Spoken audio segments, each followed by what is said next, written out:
8888 divided by 4. Here 4 is a divisor, so we need multiplication table of 4s. 4 times 0 0, 4 times 1 4, 4 times 2 8, 4 times 3 12, 4 times 4 16.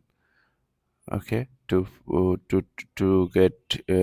get the multiplication table of 4 easily, just put the previous step. 0 plus 4 4, then 4 plus 4 8, 8 plus 4 12, 12 plus 4 16, 16 plus 4 20. 4 goes into 8 how many times? 2 times. 2 times 4 8, subtract 0, bring down this 8.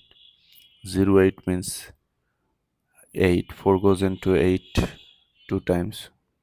2 times 4 8, subtract 0, bring down this 8. 0 8 means 8. 4 goes into 8 against 2 times.